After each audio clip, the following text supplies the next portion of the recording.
Guten Tag, mes amis. Wie geht's denn mal? Dieter, ich bin Dieter. Ich bin Pic Aso. How's your aso this morning? Hey? When you're old, you can ask questions like that. No offense, anyone. More information than we need. Anyway. Data and Pic here today. Here's our captive audience. So, see, he listens to his comments from viewers like you when he's not super lazy, which he is sometimes. Anyway, it's raining today. I hope Sunday morning finds you well. Morning coffee or water. Water in the bee glass and in the bee cup, and coffee in the stag cup. So today, see, Dita's learning from his, see the strap keeps the guitar thing, and I don't need to use my Dynaret with those, but they're both good. Strap, if you have your strap adjusted properly, so your man boob or your female boob is comfy. What you want is a nice angle here so you can see things, and it's comfortable for your playing. So, Pic, what are we going to cover today? Well, because I've been trying out this jazzy stuff that I do, I wanted to talk today. Now, no disrespect to classical guitarists, but this book doesn't do that. But I was thinking the other day, if I could only have one book, and what book would I recommend to someone who wants to play all different styles like me, and maybe you, but not classical? Is there a book that covers all this? Yes, there is. It was published in 1999 when Prince was partying.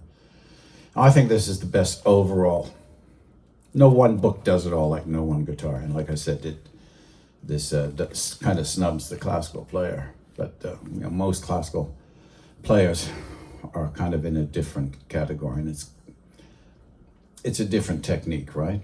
I love that too. That's how I taught myself how to read and read music with the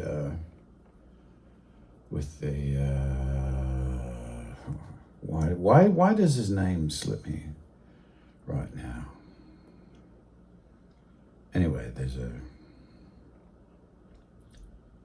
a good classical method.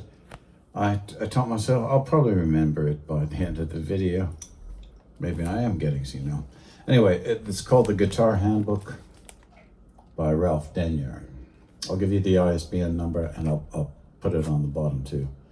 It's Alfred A. Knopf, publisher, New York, ISBN 0-679-74275-1. What it says on the back: the essential encyclopedia for every guitar player.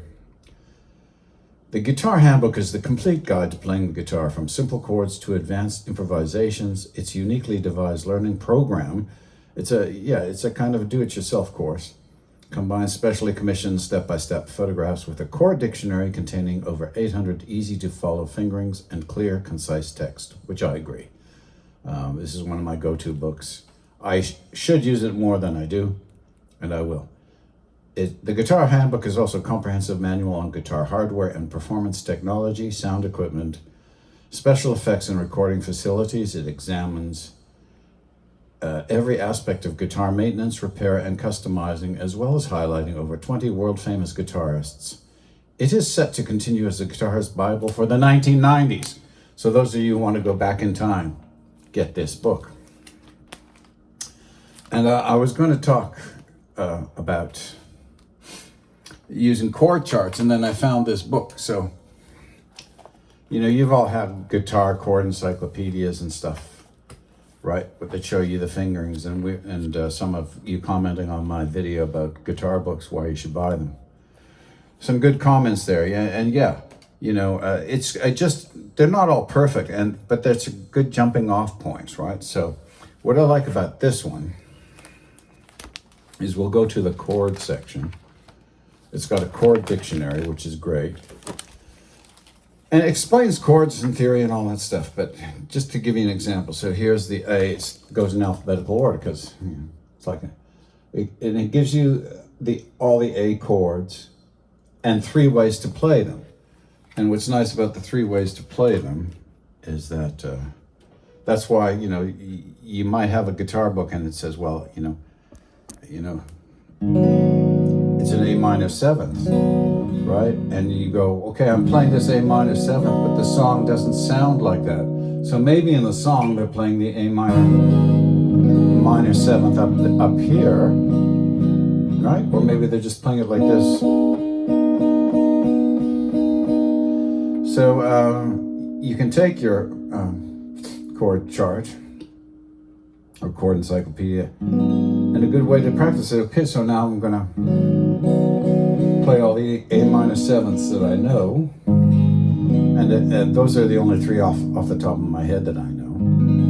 So then I'll look at the chord chart and see other ways to play that A minor 7th, and this is where theory helps. If you understand music and stuff like that, you know the notes that make up the A minor 7th. I'm not going to do that because I'm a lazy old fart, and I like you to do the heavy lifting because then you get more out of it. And usually when I put up these videos and I go, yeah, that's a good idea, I will work on it my own, but you don't need to see that, right? So just for example, it shows you how to do the A chord in this book. So it shows you the A here, right? And then, barred on the 5th fret, and then up here on the 9th. No. Where are they showing it? Yeah, on the 9th fret, yeah. Yeah.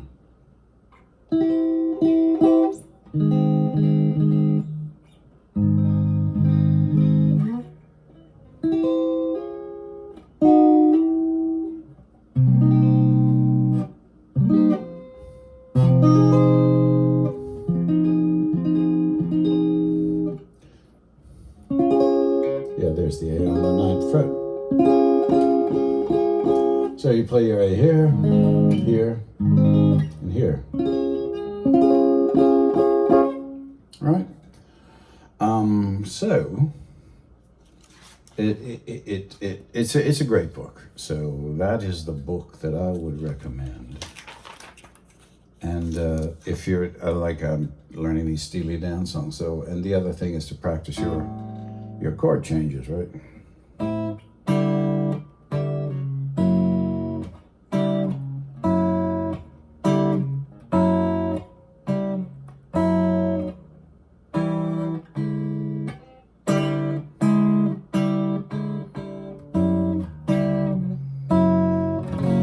matter what type of music you play, you practice chord changes and at least learning the same chord in 3 different positions is going to improve you as a player and give you more options. And if you're wondering why, there's a couple of reasons why. If you get a book, it might not sound like the chords that are happening on the actual recording you're listening to. Oftentimes, there's 2 or 3 or even 4 guitar parts, so you can't play those simultaneously. So one guitar player might be playing the lead, another guitar, even though it's the same guitar player, they overdub it. So he might be playing chords, and then there might be another track where he's playing rhythm with different chords, like he's playing the same chords but in a different position. So that's usually why it doesn't sound the same. And also, they might be using alternate tunings. They might be using an open tuning that you're not familiar with. Or they might be tuned, if they're using standard tuning, they might be slightly flat or slightly sharp to accommodate their vocalists. For example, the Tragically Hip, Gord Downie liked to sing in E flat. So if you try and figure out a Tragically Hip song, you're going, well, my guitar sounds sharp. Yeah, because you have to tune it down half a step. And if you use a 432 tuning like I do, I'm tuned down like 3/4 of a step about, right? So you have to take that into consideration. And I'm finding, yeah, it is, you know, it is a lot easier to demonstrate better technique with a strap because the guitar isn't moving around. Now that I have lowered my tripod quite a bit. So hopefully that all helps. So yeah, so again, simply, this is my A chord is, and you can play it different ways, right? So try the fingerings and your fingerings will change depending on the chord changes in the songs you're using. So there.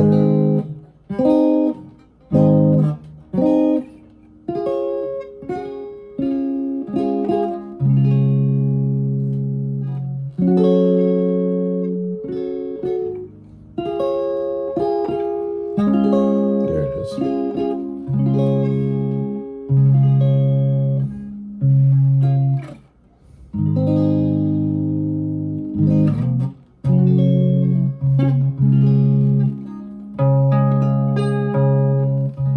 What am I saying? That's a D chord. That's not an A chord. Up there.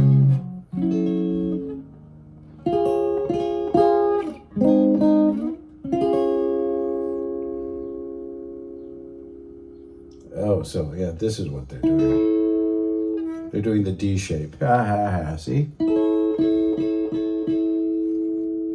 And then they're adding this on the 12. Oh, that's what they're doing, okay. Yeah, they're doing a D shape for that A chord. So my apologies there. Didn't sound right. And yeah, you're fine, you know, it says, oh, something will say 1,000 chords. Well, you know, most of the positions, you know, are movable. So, you know, you use that one shape, then you practice, right? So if it's an A here, right? It's a G here, right? And an F here, an E here. E flat, D, right? D flat, D, right? D flat, sorry, E. Right? There you go. There you go. So, Dieter and Pic's advice, you want a really good old book, if you can find it. We don't think you can go wrong with the excellent Guitar Handbook by Ralph Danier. Happy plucking, amazing me. Wiedersehen.